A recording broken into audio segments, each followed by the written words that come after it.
¿Cómo estás, Alejandro? Muy buenas Un tardes. gusto, Sergio. Muy buenas tardes. El ingeniero Sergio Barcárcel es magíster en Ingeniería de Sistemas, docente con experiencia de pre y posgrado de la Facultad de Ingeniería de Sistemas e Informática de la Universidad Nacional Mayor de San Marcos, investigador activo del Grupo de Investigación e Inteligencia Artificial de la Universidad Nacional Mayor de San Marcos, trabaja en el Servicio Nacional de Sanidad Agraria con experiencia en proyectos de tecnología, miembro del Comité Técnico Normativo 086 de la INACAL en la gestión de la investigación, desarrollo tecnológico y de la innovación.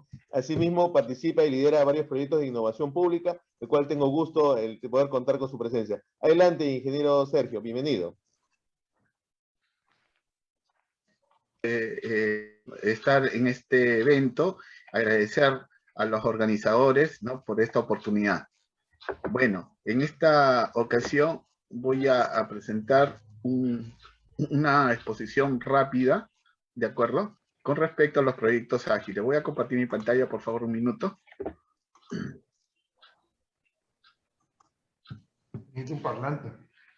Muy bien. A ver, ¿se logra ver? ¿Se logra ver, Alejandro? Discúlpame. Sí, ingeniero Sergio, correcto. El ingeniero Sergio nos va a presentar el tema los proyectos ágiles en entornos complejos hacia el camino de la innovación, que justamente son este tipo de metodologías, complementan las previas, de tal manera que tengamos estas diferentes miradas de cómo afrontar los desafíos de la NASA. Adelante. Muy bien. Muchas gracias, Alejandro, nuevamente. Bueno, quiero empezar, ¿no?, con esta reflexión que hace Dalai Lama, ¿no?, con respecto al tema de la rapidez, ¿no? Él menciona de que entre más rápido aceptes, mejor. Creo que he hecho digamos, una extrapolación de este mensaje, debido a que, si pueden notar, Dalai Lama en su contexto, ¿no?, prácticamente lo hace para poder, digamos, optimizar, digamos, las energías naturales de las personas, ¿no? ¿No? Con respecto a la intención del cambio, ¿no? Cosa que ocurre cuando estamos en un proyecto, ¿no? Especialmente cuando este proyecto es complejo. Entonces, cuando se aplican los métodos ágiles, es muy seguro que vamos a necesitar, digamos, tener, digamos, ser rápidos en el evento, pero en esa rapidez también tener, digamos, el juicio para poder aceptar rápidamente lo que queremos ir mejorando o avanzando en el proyecto, ¿no? Y en ese sentido creo que es muy interesante, porque si no estaríamos, como equipo de trabajo, estaríamos un poco limitando nuestros esfuerzos a algo que quede en un loop, ¿no? Y lo que queremos es desatar, no amarrar. En ese sentido, nosotros tenemos que estar preparados para lo que son los proyectos ágiles, en atender entornos netamente complejos, ¿no? De hecho, a diferencia de un proyecto o una gestión de proyectos estándar como el PMBOK, por ejemplo, ¿no? Entonces, tenemos el tema de que este tipo de metodología son muy rígidas. Además, su ciclo de trabajo son predecibles, es predecible, se puede calcular, ¿no? Cuando estamos en un entorno complejo, las cosas son diferentes. Entonces tenemos una situación de incertidumbre, por ejemplo, que no podemos ver al frente, digamos, una solución o calcular la solución en un tiempo determinado, ¿no? Es por eso que se maneja el concepto de VUCA en los proyectos de este tipo, ¿no? ¿Qué cosa es el VUCA? Refiere prácticamente justamente a este fenómeno que explico en relación a la volatilidad, a la incertidumbre, a la complejidad y a la ambigüedad que deben enfrentar los equipos de trabajo, ¿no? En este tiempo que tienen para el tema del NASA Space Act, los equipos de trabajo van a tener que enfrentar este entorno complejo para poder dar solución a los temas que vayan planteando, ¿no? Y aquí se hace, pues, necesario la presencia de proyectos ágiles, ¿no? Pero en todo caso, ¿qué es un proyecto ágil, no?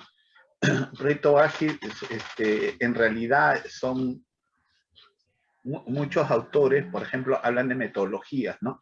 Pero en realidad son buenas prácticas, ¿no? El método ágil, digamos, ligado en los proyectos, en realidad no nace en los proyectos, sino nace en el desarrollo de software, ¿no?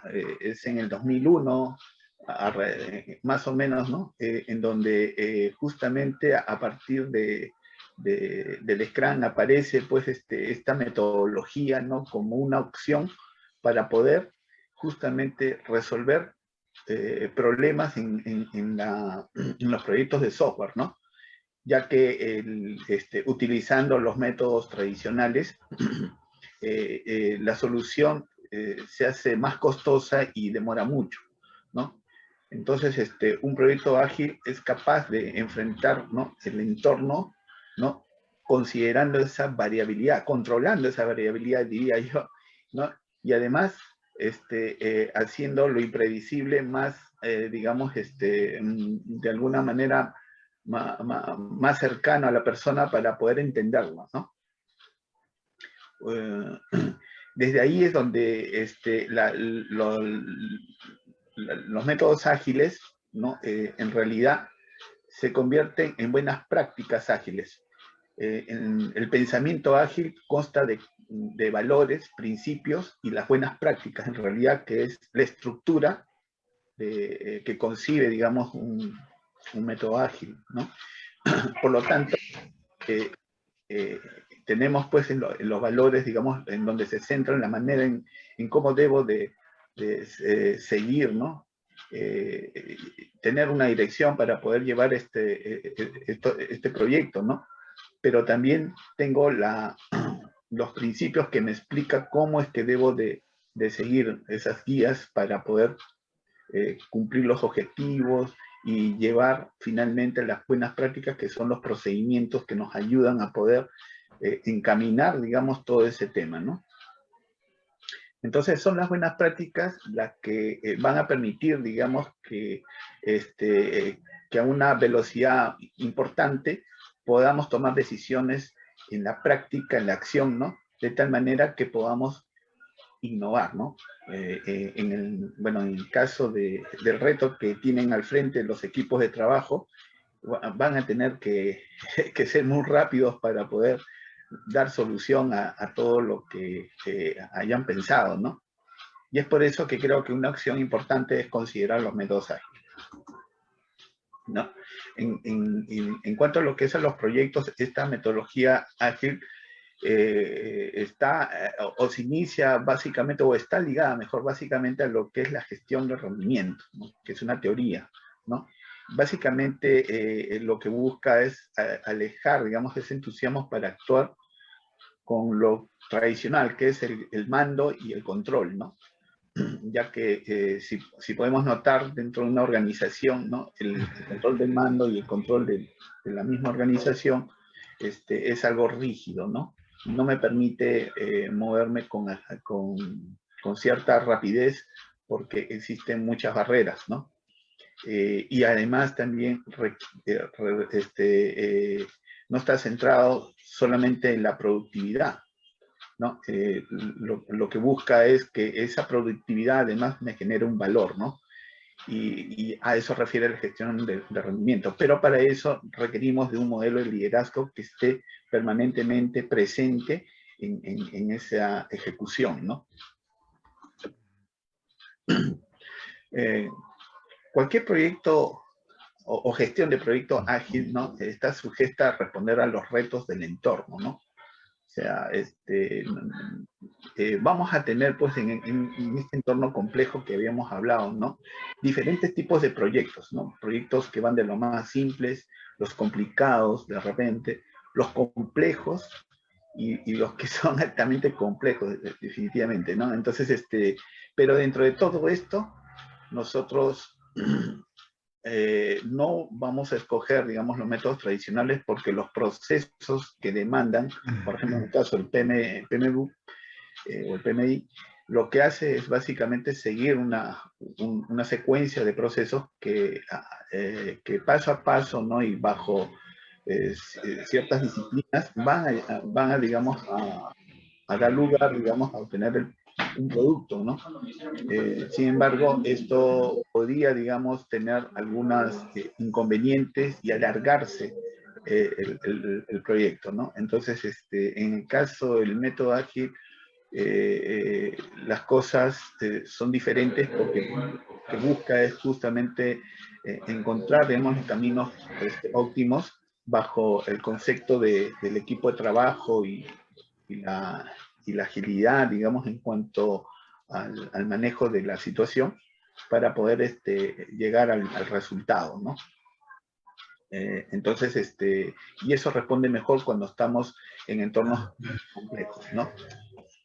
Bueno, ser ágil significa, pues, trabajar colaborativamente, ¿no? O sea, no, a diferencia de otros métodos, el trabajo en equipo podría ser algo que pase a un segundo plano, ¿no? En el caso de un método ágil es estrictamente crítico, ¿no? Porque va a depender justamente de esa colaboración para que las respuestas sean lo más breves posible, ¿no?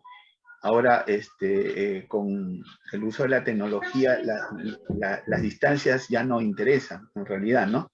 Entonces, no importa si estos equipos están distribuidos a lo largo del planeta, pero lo cierto es que vamos a generar una sinergia entre ellos, ¿no? En base, digamos, a metodologías y una cultura propia que se debe de fomentar en los equipos de trabajo. No, de tal manera que permita, digamos, interacciones que resulten eficaz para lo que se quiera llegar, ¿no? Y siempre apoyados con la tecnología. Los factores de éxitos, de acuerdo a diferentes literaturas que podía encontrar, y especialmente me quedo con Nasrin, ¿no? Que es una publicación del año pasado que ha realizado en cuanto a lo que corresponde a los proyectos ágiles, ¿no? Entonces, según explica, para poder obtener digamos, un resultado importante, ¿no? Y utilizando proyectos ágiles, los factores que están, digamos, ligados a ese éxito son 5, ¿no? Relación a las personas, factores organizacionales, a la cultura inteligente, a los factores técnicos y a los factores relacionados a los proyectos. Vemos pues aquí algo que es importante, ¿no? A priori se puede notar que vemos que son las personas las que están, digamos, representando el pináculo de todo este ciclo, ¿no? Y es porque, digamos, en caso de los métodos ágiles, las personas clave, ¿no? Entonces, las personas tienen la experiencia, las personas tienen, digamos, la idea para poder llegar a hacer la creación y la co-creación, ¿no?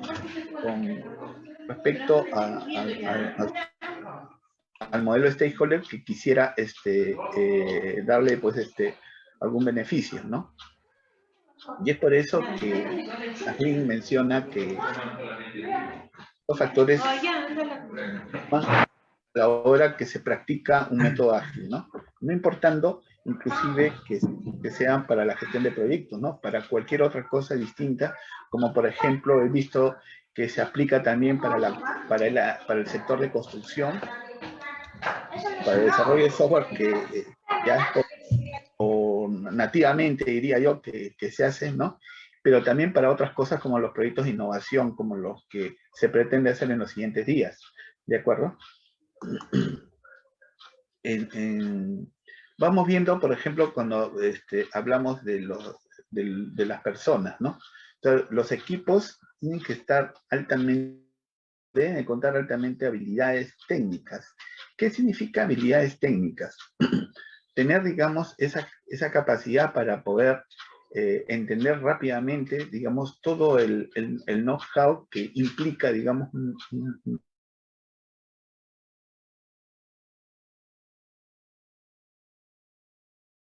que se ha visto previamente, ¿no?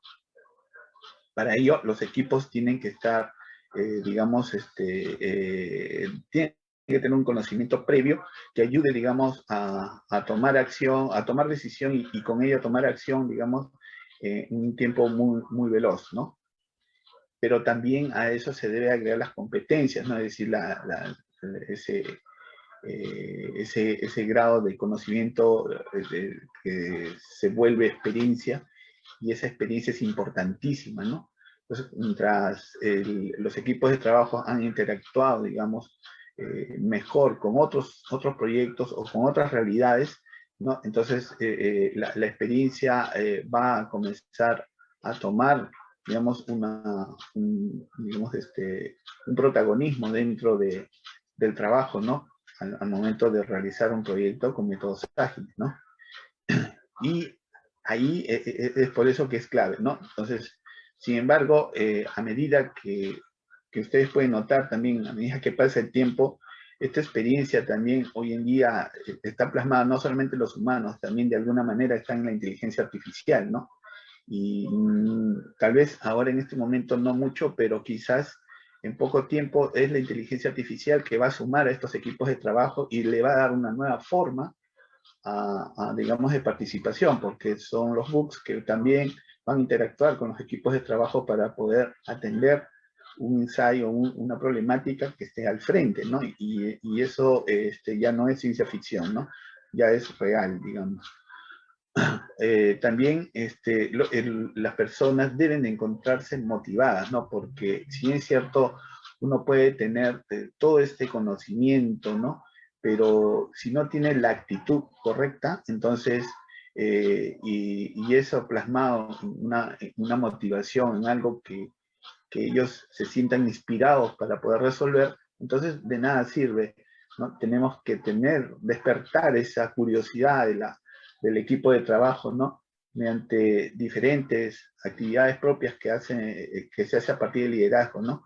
Y que va a permitir, digamos, que estos equipos de trabajo se consoliden, ¿no? Asimismo, también vayan entendiendo mejor lo que son las buenas prácticas ágiles, ¿no?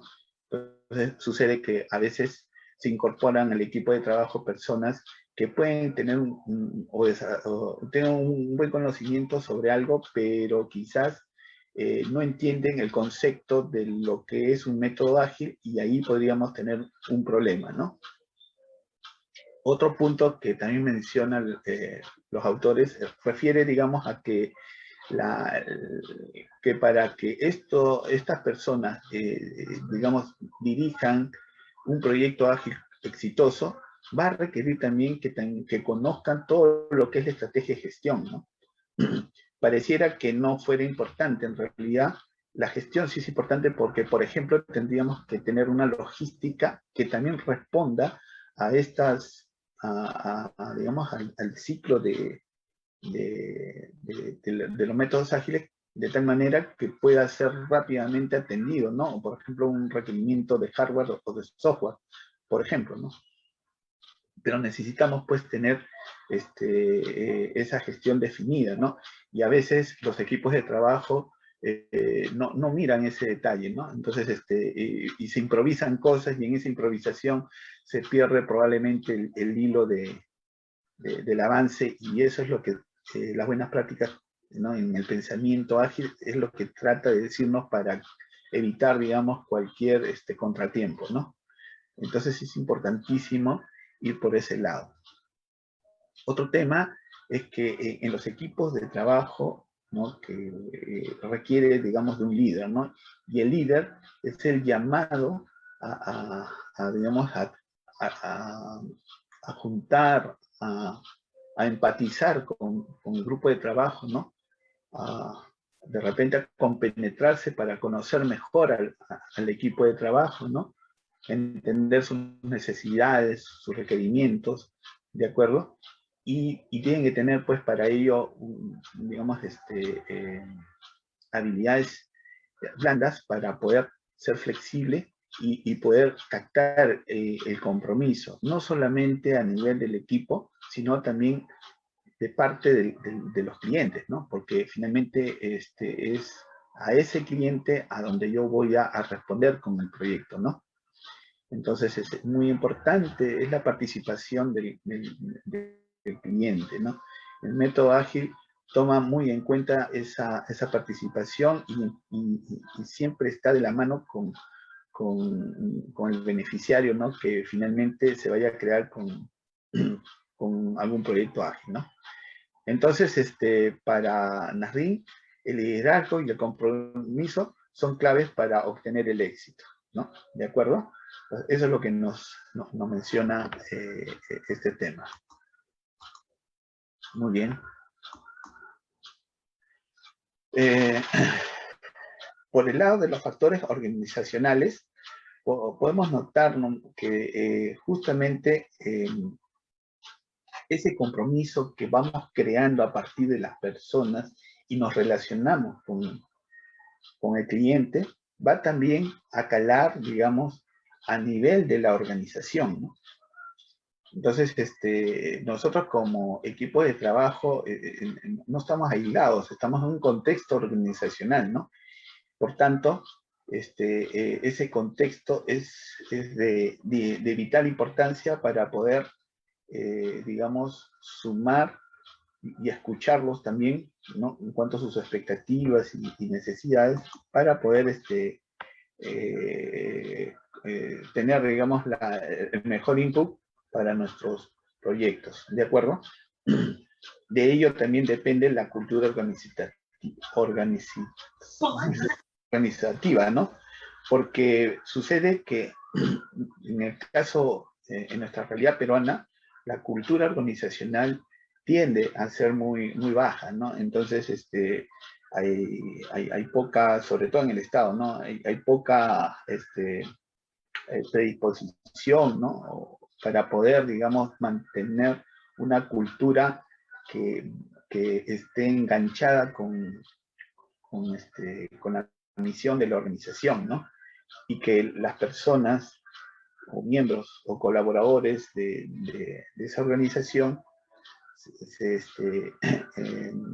digamos, empaticen, ¿no?, con esa cultura y la sientan suya, ¿no? Digamos, es clave, ¿no?, para poder hacer el desarrollo de los proyectos, ¿no? Por eso es que dentro de la investigación que hace este documento de trabajo, explica pues que la cultura es importantísima, ¿no?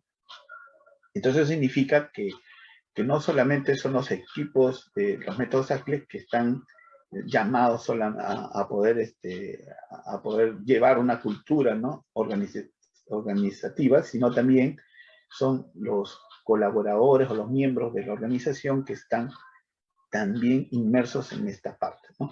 Y que hay que tener mucho cuidado, ¿no? Quizás no corresponda dentro de las buenas prácticas directamente, pero sí es un factor exógeno que tenemos que tomar en cuenta y ubicarlos dentro de digamos, de las estrategias del negocio, ¿no? También a ellos se suma la planificación, ¿no? Entonces, y el control, ¿no? Entonces, importante es tener, digamos, una planificación eficaz para poder llevar a cabo los proyectos, ¿no? Y esta planificación tiene que ir de la mano con la mejora continua, ¿no? Muchos de los casos que yo he visto en las organizaciones es que el ciclo de Deming, ¿no?, no se completa, ¿no? Normalmente llega hasta la verificación, pero la fase de la mejora continua se minimiza, ¿no? Y creo yo que muchos de los aspectos están básicamente por el tema presupuestal o por un tema quizás de prioridad, ¿no?, que evita de alguna manera de que la mejora continua no se produzca, ¿no? Y es aquí, creo yo, que es importante porque una vez que hemos encontrado o detectado los errores, ¿no?, en la fase anterior, que es la verificación, entonces esos errores debemos de aprender de ellos, ¿no? Entonces tenemos que analizarlos y generar, digamos, innovaciones para ver cómo es que podemos resarcir este problema, ¿no? Y luego integrarlos en el negocio, ¿no? Para posteriormente ya ubicarlos como replanteamiento de la planificación, ¿no? Entonces es importante, ¿no? Sin embargo, vuelvo a repetir, es muy difícil que se llegue a eso, ¿no? Para el caso de los métodos ágiles, en los proyectos es muy importante que esto suceda, ¿no? También el proceso de la toma de decisiones, ¿no? Una toma de decisiones no puede ser liderada por cualquier persona, tiene una persona que esté orquestando, digamos, a los equipos de toma de decisiones, ¿no? Y hablo de decisiones estratégicas especialmente, ¿no? En donde, digamos, aquí se tiene que analizar, digamos, con mucha sensibilidad, digamos, las ocurrencias que vayan haciendo y digamos, la manera como estas están afectando a nuestras metas, a nuestra visión, ¿no? A donde queremos llegar finalmente como organización, ¿no? Como lo hemos plasmado. Por otro lado, tenemos la coordinación del equipo. Importante es manejar esa coordinación, ¿no? Entonces, un punto importante dentro de la coordinación es la comunicación, ¿no? Si esta comunicación no es asertiva, entonces el problema que vamos a tener es que los equipos no van a estar ligados, ¿no? O va a haber, digamos, un desconocimiento de algo, ¿no?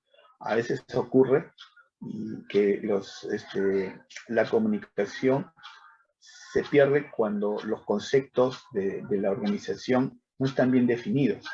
Entonces, existen diferentes estrategias dentro, por ejemplo, de una práctica que es la gestión del conocimiento, ¿no? Que nos ayuda, por ejemplo, a formar tesauros para poder definir estos conceptos y hacer posible de que a partir de estos conceptos podamos hablar en un mismo lenguaje, ¿no?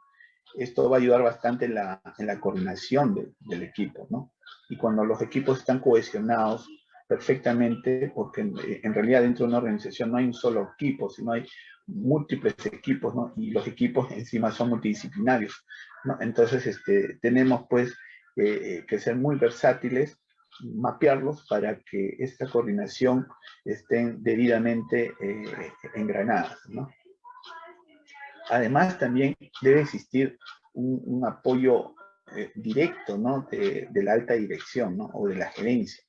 Sucede que a veces los proyectos se forman, pueden ser hasta aprobados, pero una vez que esto sucede, de alguna manera, en algunas ocasiones, la alta dirección pierde ese interés, ¿no? Y ahí como que también eso en el corto plazo va a impactar, digamos, en los resultados de cualquier proyecto, ya sea un proyecto tradicional o un proyecto ágil, porque no tiene, pues, ese apoyo directo con respecto al liderazgo, ¿no? Que necesita. Y también necesitamos que las partes interesadas estén, pues, atentos a lo que vayamos a hacer. Hay que comunicar también lo que hacemos, hay que tenerlos, pues, participando constantemente, ¿no? Con nuestros proyectos, ¿no? Explicándoles, dándole razones, inclusive invitándolos para poder resolver juntos, digamos, algunos temas que pueden ser de interés mutuo para poder avanzar con el proyecto, ¿no? Y finalmente, pues, establecer, digamos, las características mínimas para poder trabajar en un entorno ágil, ¿no? Importante también es propiciar las recompensas, incentivos y reconocimientos en el equipo de trabajo, porque, digamos, no es que las personas se muevan de por sí, ¿no? Tiene que ver alguna motivación, ¿no? Y esa motivación se traslada, pues, en estos elementos, ¿no? Que va a ayudar bastante a poder, digamos, impulsarse y volver a generar, digamos, mayor sinergia, ¿no? Entre ellos, ¿no? Por eso que el factor organización es importante. Luego tenemos el otro perdón, vemos que las organizaciones también tienen que estar o están obligadas a ser culturalmente adaptables, ¿no? Entonces, nosotros no podemos tener, digamos, una organización en donde la cultura no se adapte a los cambios que hay, por ejemplo, en el mercado, ¿no? Y entonces es importante porque el mercado hoy en día es todavía más entrópico que hace unos años atrás, ¿no? Y eso es justamente por el contexto que inicialmente había hablado del BUCA, ¿no? Entonces, en ese sentido, pues, las organizaciones están conscientes que esos cambios van a afectar nuestros mecanismos de trabajo, ¿no? Y para evitar eso necesitamos, pues, mantener una cultura, ¿no? En donde ayude justamente a adaptarse a los cambios, ¿no? O sea, sucede que muchas de las personas evitan salir de su zona de confort y eso se convierte en un problema serio para el desarrollo de los productos en un proyecto, ¿no? Además, también se ha constatado que la cultura tradicional también es un reto en los proyectos ágiles, ¿no? ¿Por qué? Porque lo que sucede es lo que ha mencionado hace un momento, con la zona de confort, ¿no? Nadie quiere salir de su zona de confort porque yo tengo dominio propio de ello. El problema es que ese dominio me encasilla a un solo método de trabajo con una cierta tecnología y a medida que va pasando el tiempo me hago más distante de lo que va la realidad, ¿no? Y entonces eso genera que resistencia al cambio, ¿no? Genera rechazo, repudio de lo nuevo, ¿no? Y eso es lo que queremos evitar, ¿no? Estos temas, si bien es cierto, ya son antiguos, pero lamentablemente siguen vigentes en las organizaciones, ¿no?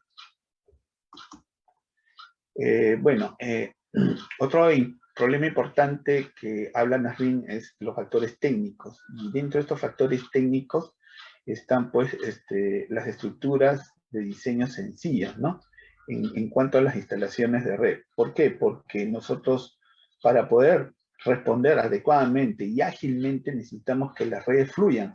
Y eso significa que las implementaciones, las instalaciones que sean a nivel de hardware, de software, como de telecomunicaciones, ¿no? Proveedor con el servicio de Internet, por ejemplo, ¿no? Entonces tienen que estar aseguradas, ¿no? Y ese aseguramiento hace de que todo sea estable, ¿no? Y de eso trata, ¿no?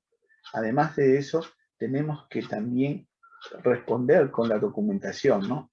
Muchas veces no se toma en cuenta eso, ¿no? Entonces, sucede que se crean los proyectos, nace o el producto, ¿no? A partir de este proyecto, y entonces a veces se documenta, ¿no? O si se documenta, lamentablemente no hay una continuidad para los cambios que puedan pasar, ¿no? Hay una gestión de cambios de por medio en el tiempo que no se toma en cuenta. Entonces, no hay un versionamiento de estos documentos.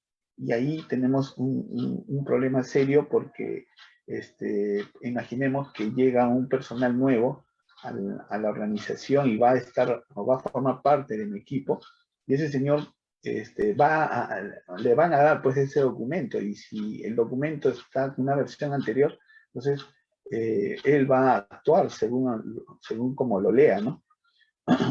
Y ahí viene la problemática, ¿no? Entonces muchas veces pasa eso. También la entrega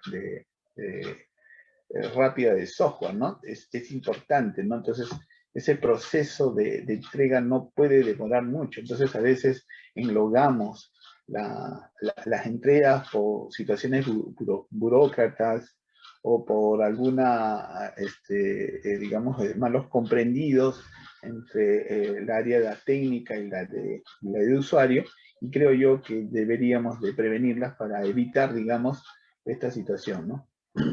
Además, también tenemos que tener plataformas tecnológicas que estén pues con un sello de calidad adecuado para que se pueda fluir el desarrollo y las pruebas correspondientes que se deben de hacer, ¿ya? Y de tal manera que responda a los productos que se hayan establecido con los requisitos previamente indicados, ¿no? Además, lo que indica que otro factor importante es la experiencia técnica de los equipos de trabajo, o los equipos de proyecto, ¿no?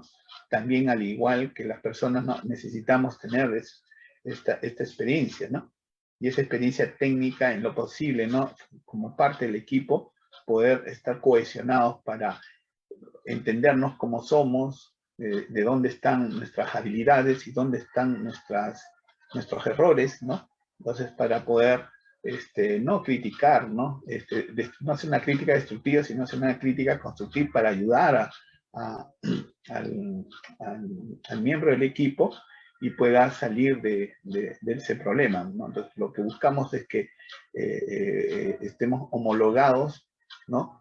Y podamos responder juntos bajo una misma óptica de trabajo, ¿no? En cuanto a los factores que están relacionados al proyecto, bueno, pues tenemos acá diferentes temas, ¿no? Uno es que la planificación que se desarrolla debería estar detallada, ¿no? Y sistematizada, ¿no?, en el proyecto, ¿no? Muchas veces la planificación que se hace es muy genérica, y en esa generalidad surgen las malas interpretaciones, o surgen las interpretaciones, ¿no?, que para algunos podrían ser malas interpretaciones y para otros serían buenas interpretaciones, ¿no? Entonces, para evitar ese sesgo, lo importante es no dejar nada en el aire, ¿no?, y comenzar a ubicar, digamos, una planificación exhaustiva, ¿no?, específica, que nos detalle el paso a paso, ¿no? Y así evitamos cualquier problema, ¿no? Inclusive, digamos, podemos agregar a esto, digamos, instructivos que nos ayude a poder complementar algunos segmentos de la planificación para ampliar esa información, ¿no? Y que iría como anexos, como parte del plan, ¿no?, que se elabore, ¿no? Además de ello, tenemos que también establecer los requisitos del cliente, ¿no? Y aquí, bueno, hay problemas todavía antiguos que se mantienen, en donde la interpretación de qué es lo que queremos y qué es lo que finalmente se tiene, sigue viendo un gap, ¿no? Hay una brecha que no es, digamos, a veces no es viable con lo que finalmente espero obtener, ¿no? Y es por eso que los requisitos tienen que estar definidos correctamente, ¿no? Existen diferentes metodologías sobre el caso, pero lo cierto, más allá de la metodología, es la concordancia entre la parte interesada y quienes desarrollan para poder mantener los acuerdos, ¿no? A veces sucede que en medio camino la parte interesada cambia, ¿no? Y entra, digamos, en conflicto con la definición original de los requisitos. Y entonces habría que establecer las reglas de juego para evitar este tipo de situaciones, ¿no? Porque eso implicaría también un mayor costo al proyecto. ¿Ok? Y obviamente tenemos que manejar calendarios que sean dinámicos, ¿no? Porque los calendarios fijos no ayudan mucho en los equipos de trabajo. Todos los días, en un método ágil, van a ir surgiendo nuevas cosas. Y ese calendario es lo que nos debería dar el norte, ¿no?, para poder ir avanzando en los sprints que se vayan generando, ¿no? También es importante analizar cuidadosamente las metodologías de evaluación de riesgos, ¿no? Entonces, lo que pasa es que cuando se genera un proyecto ágil, el problema es que a veces se pasa de lado lo que es un análisis de riesgo, ¿no? Y el análisis de riesgo resulta muy importante porque nos va a dar esa visión escondida que existe, ¿no?, en nuestro entorno, el proyecto que estamos definiendo, y que quizás el líder no lo está observando, ¿no? Entonces nos ayuda bastante poder analizar y posteriormente tener, digamos, los indicadores de riesgos y luego evaluarlos para, obviamente, ir semaforizando, digamos, estos riesgos, de tal manera que de forma preventiva el líder ya pueda ir viendo, digamos, el camino de tal manera que sea con el menor riesgo probable, ¿no? Bueno, en cuanto a lo que es la metodología, ¿no? En lo que corresponde a los métodos ágiles, entonces tenemos en realidad un montón de metodologías, ¿no? El pensamiento ágil no delimita un número en particular de buenas prácticas, ¿no? O como dije anteriormente, una metodología, que pasa que me confunden porque hay autores que hablan de metodología. Bueno, pero estas buenas prácticas en realidad van a ir apareciendo y desapareciendo porque a medida que vamos, digamos, obteniendo nuevos avances tecnológicos y nuevas formas de trabajo dentro de la organización y con ello también nuevas expectativas y necesidades de los clientes, entonces va a requerir, digamos, quizás mezclar estas metodologías, fusionarlas entre sí para poder responder a estas nuevas necesidades, ¿no? O quizás ustedes mismos podrían crear estas buenas prácticas, ¿no? O sea, no hay nada que la limite, ¿no? Lo importante en la metodología ágil es que se obtenga el producto mínimo viable, digamos, de una forma muy rápida, pero manteniendo los criterios de calidad, los requisitos y digamos, la viabilidad de lo que finalmente queremos entregar, ¿no? Entonces, ahí surge pues un reto importante, ¿no? Entonces, creo yo que la naturaleza de cada organización va a demandar un tipo de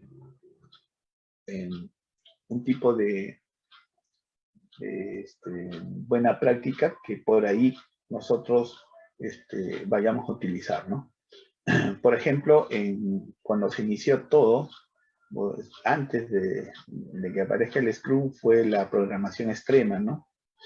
Y bueno, la programación extrema, en lo que es el desarrollo de software, permitió, digamos, un nuevo enfoque que dio lugar, digamos, a obtener productos con los mismos resultados que el método tradicional, ¿no? Sin embargo, todavía, digamos, tenía algunas debilidades propias digamos, de la realidad de ese momento, ¿no? Y también de la misma buena práctica que nace, pues, esta práctica de programación extrema, que finalmente, por ejemplo, es desplazada por Scrum en algún momento, ¿no? Y asimismo, Scrum es desplazada por otros, ¿no? O sea, vuelvo a repetir, ¿no? Tenemos acá, digamos, no hay una receta única, en realidad la receta se va generando de acuerdo a donde nosotros querramos llegar, digamos, como equipo de trabajo. Entonces, los métodos ágiles sí son buenas alternativas, nos van a ayudar bastante y va a permitir, digamos, a que tengamos, pues, un buen resultado, ¿no? Y sobre todo con el cliente para darle, pues, o mejorar, digamos, el rendimiento de la misma, ¿no? En cuanto a lo que es el ciclo de vida, ¿no? En los proyectos ágiles, bueno, en realidad existen diferentes enfoques, ¿no? Hay diferentes maneras de poder ver este desarrollo ágil. En el tiempo ha ido evolucionando, ¿no? Pero me quedo con este ciclo de vida que vemos al frente porque me parece que está muy pegado a la realidad que he podido experimentar, ¿no? A lo largo del tiempo y básicamente está dado en 6 etapas, ¿no? La primera está en relación a los requerimientos, ¿no? Para poder desarrollar cualquier proyecto ágil necesitamos establecer cuáles son esos requerimientos. Y establecer los requerimientos requiere ya no de los métodos tradicionales, ¿no? En donde probablemente hacía cuestionarios o hacía algunas encuestas por ahí o recolección de datos, ¿no? En realidad eso hoy en día se utiliza como insumo para utilizar otras herramientas ágiles también, ¿no? Que apoyen, digamos, al requerimiento, ¿no? Una de ellas, quizás veo con muy marcada, digamos, el uso, es el storytelling, ¿no? Se utiliza el storytelling para poder plasmar a partir de una historia del usuario, digamos, esos requisitos, ¿no? Y obviamente dentro de esa metodología del storytelling, ¿no? Vamos viendo cuáles son esos picos en donde se genera pues el problema y también los puntos de disrupción en donde finalmente el cliente quiere llegar, ¿no? Entonces, ayuda mucho este tipo de herramientas porque no solamente va a permitir, digamos, que los equipos de trabajo puedan comprender, digamos, esos requerimientos y expectativas de parte de los interesados, sino también los mismos interesados van a comprenderse a sí mismos qué es lo que quieren. Entonces, cosa curiosa, ¿no? A veces pasa que cuando uno va a hacer un proyecto, la gente que te pide que hagas el proyecto, ¿no? Para tal cosa, no saben por qué lo piden, o no saben qué es lo que quieren, ¿no? Y te lo dicen cuando llegas a la última etapa, ¿no? No, quiero esto. Tú no lo tienes, no lo has hecho. Y en ninguna parte aparece pues ese requisito, ¿no? Previo que has trabajado, ¿no? Entonces, las herramientas ágiles ayudan a detectar de alguna manera esto en una forma preventiva y va a poder, digamos, a conseguir un efecto positivo, ¿no? En largo plazo. Luego de esto requerimos el plan, ¿no? Los planes son importantes para poder establecer, digamos, cuáles van a ser mis directrices, ¿no? Dentro del contexto de un proyecto ágil para poder hacer mis sprints, ¿no? Con ello, debo establecer el diseño, ¿no? El diseño de la estrategia para poder pasar al desarrollo, ¿no?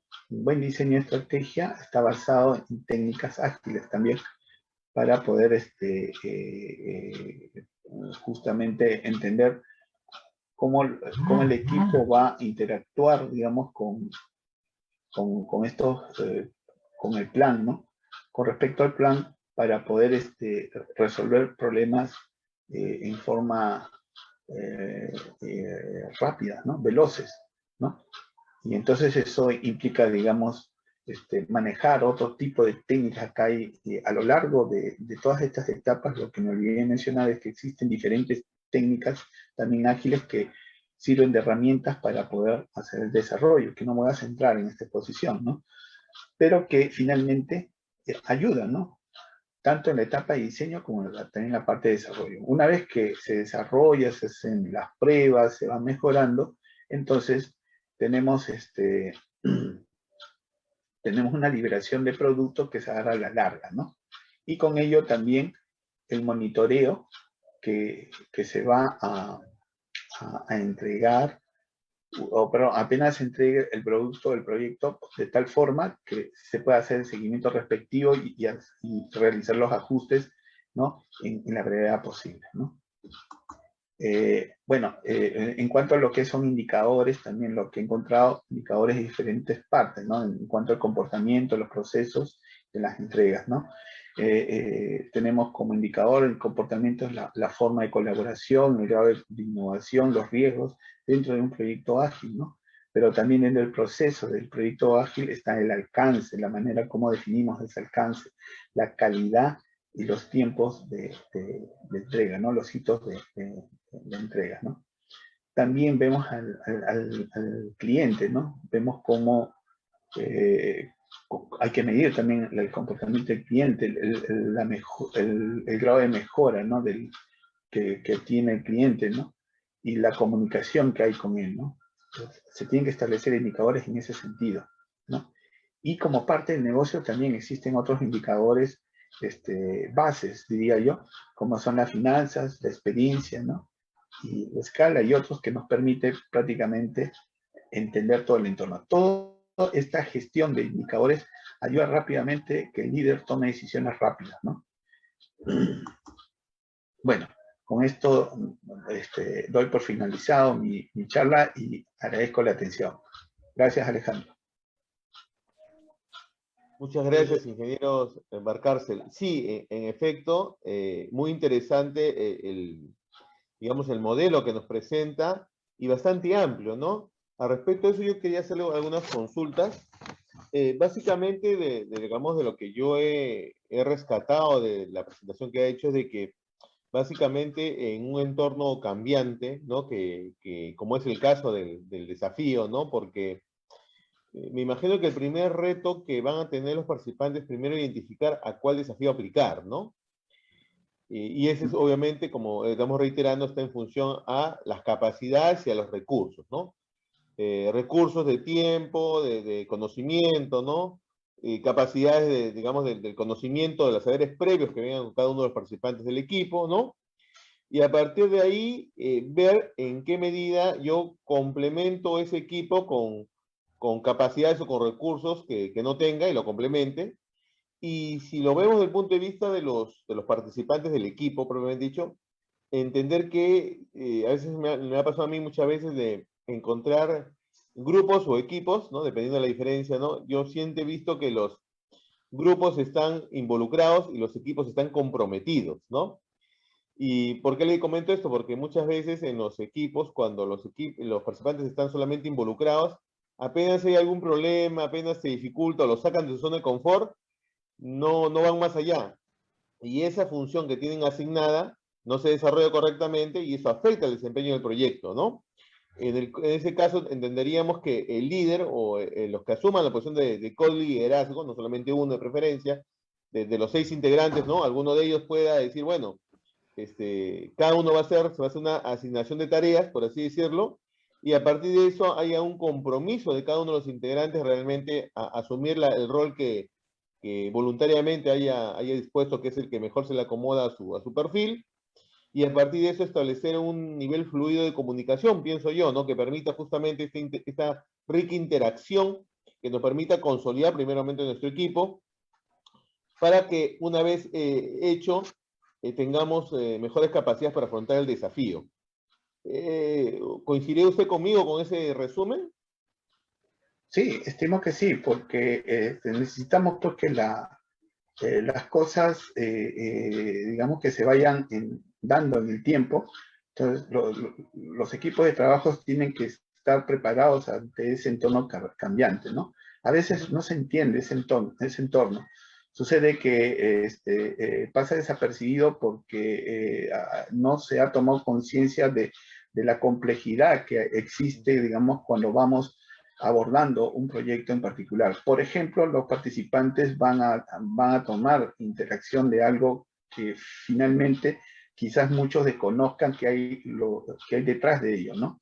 Y el desconocimiento es lo que finalmente nos puede traer, digamos, un efecto boomerang negativo, porque obviamente eso va a impactar, digamos, en la manera de actuar con los proyectos cuando, por ejemplo, no pueden resolver el problema, ¿no? Y tienen que mirar, digamos, estrategias diferentes, rápidas, ¿no? Y ahí va la experiencia del equipo para, me imagino, tener, por ejemplo, un pool de expertos que pueda estar conectado con este equipo de trabajo para poder resolver cualquier situación, digamos, en donde el equipo de trabajo se haya trabado, ¿no? Porque lo triste es que tengamos métodos ágiles y que los equipos no sean ágiles, ¿no? Entonces, eso es lo que tenemos que tratar de evitar, ¿no? Pero eso depende mucho del liderazgo, ¿no? De acuerdo a las investigaciones que he podido notar, ¿no? El liderazgo es clave para, digamos, el éxito de cualquier proyecto ágil. Perfecto. Entonces, a partir de este núcleo, que es la comunicación de los integrantes del equipo, el primer punto es evaluar el desafío al cual han coincidido ir y en el caso se encontraran, digamos, en poca factibilidad de hacerlo con la evaluación previa que hayan hecho, tener la suficiente adaptabilidad para reevaluar cuál sería la otra opción, la otro desafío que podrían ellos sí asumir, ¿no? Y que eso implica obviamente un reacomodo de funciones, ¿no? Porque obviamente a lo mejor en un proyecto yo asumí un rol y como ese proyecto por X motivo no se puede realizar o sienten que hay menos probabilidades de lograrla en ese desafío, quieran reevaluar y aplicarlo a otro, ¿no? Y ese es un poco sería el entorno complejo de cambio, porque lo tienen que hacer rápidamente y yo invitaría a pensar que los equipos participantes van a hacer esa evaluación desde ahorita, si que no lo han hecho, y ya llegar realmente con una idea preconcebida o preestudiada al concurso, de tal manera que no haya ninguna sorpresa, digamos, en su participación y ya hayan hecho esa evaluación previa de todo lo que necesitan para afrontarlo en las mejores condiciones. Y a Fíjate, partir del Alejandro, cual, sí, Fíjate, Alejandro, disculpa que te haya cortado, no, que justamente en las investigaciones sugieren, digamos, que los equipos de trabajo hagan un estudio previo, como un análisis de riesgo, para justamente hacer lo que tú dices, ¿no? Buscar esa prevención, ¿no? Ver dónde están mis amenazas y dónde están esas vulnerabilidades que tengo al frente, ¿no? Y, y tener, digamos, la suficiente planificación para evitar de que esto se convierta en una barrera en el desarrollo mismo, ¿no? claro, Entonces, yo creo que a veces pasa de que uno, pues uno dice, acá no lo hago, ¿no? Pero saber que son parte de un equipo y si uno no lo domina una materia o si el reto supera las capacidades, ver de qué manera conseguimos un coach, un profesor, un mentor, un asesor o los mismos mentores que el propio evento va a disponer para los participantes y durante el evento o previo puedan ir cubriendo esas capacidades, ¿no? Cubriendo esas debilidades, como dices tú, digamos, y llegando con un mejor performance de momento que inicia el evento, ¿no? Pensaría yo. Porque en lo que nos has planteado, Sergio, estamos en el enfoque de poder entender cuál es ese requerimiento que tiene ese desafío, o sea, cuál es el reto que reto que voy a asumir, luego tener un plan, ¿no? Ya habiendo, con este proyecto vamos a tener un plan cómo lo vamos a enfocar, a partir de cuál se van a asignar, digamos, las tareas. Entiendo que de acuerdo a la metodología que nos planteas, debería haber primero un diseño, ¿no? Un diseño, ahí nos ayudará si es un diseño conceptual, si es un diseño técnico, ahí me gustaría que me expliques un poco más. Luego va a haber un desarrollo propiamente dicho basado en el diseño, y luego va a haber una mejora continua, ¿no? De ir avanzando ese proceso de desarrollo hasta llegar a una versión final, ¿no? Que sea el resultado de esas 48 horas de trabajo del 2 y 3 de octubre, que ya les permita justamente tener una suerte de ver cómo han ido avanzando en el transcurso de esas horas. Adelante. ok, en realidad, digamos, cuando vamos en la parte del diseño, va a depender mucho del tipo de proyecto a donde me ubique, ¿no? Entonces, habrá momentos en donde basta nada más un modelo conceptual para que los equipos de trabajo, a partir de ese esbozo, puedan llegar, digamos, a hacer los desarrollos rápidamente, o si es, digamos, algo mucho más, digamos, de un alcance más grande, entonces es probable que requiera, además de ese modelo conceptual, digamos, ya un modelo técnico que ayude, digamos, a fijar, digamos, los parámetros, ¿no? Técnicos que permita, digamos, dar fluidez a todo, ¿no? Inclusive a la logística misma, para evitar, digamos, tener contratiempos, porque a veces que puedo yo tener un buen diseño, pero si mi diseño no cubre una buena logística, entonces, ¿qué pasa? Entonces, por ejemplo, a alguien, no sé, le faltó una computadora, la computadora falló, qué sé yo, y si no tengo un nivel de respuesta inmediato, rápido, entonces va a comenzar a generar cola en la misma, en la misma etapa del proyecto, ¿no? Que es justamente lo que se quiere evitar, ¿no? Y con las horas contando en contra, es menos capacidades y posiblemente sea un factor crítico de éxito que puede influir en el resultado final del proyecto, ¿no? Cuando se cumplan los tiempos, ¿no? Correcto, y eso sin contar, digamos, de que el resultado final también obedece, digamos, a ciertas evaluaciones que requiere para poder asegurar el producto en una forma eficaz, ¿no? Entonces, claro está que dentro de las etapas del método ágil se supone que se va asegurando, digamos, ese producto, pero al final debo hacer una integración de todas esas evaluaciones para poder dar un aseguramiento, ¿no? Si no, pues tendría un producto que estaría fuera de lo esperado, ¿no? Claro, a diferencia, digamos, que la metodología en cascada, que es secuencial, donde yo inicio y tengo un resultado final, acá es una interacción permanente con entregas previas que se van testeando, ¿no? Y que vamos viendo, digamos, el mejoramiento permanente durante esas 48 horas hasta tener, digamos, un producto en una versión final, estable, por así decirlo, o casi terminado o terminada, que se pueda aplicar dentro del formulario para poderlo enviar y poder ser evaluado por el jurado calificador. De acuerdo, de acuerdo.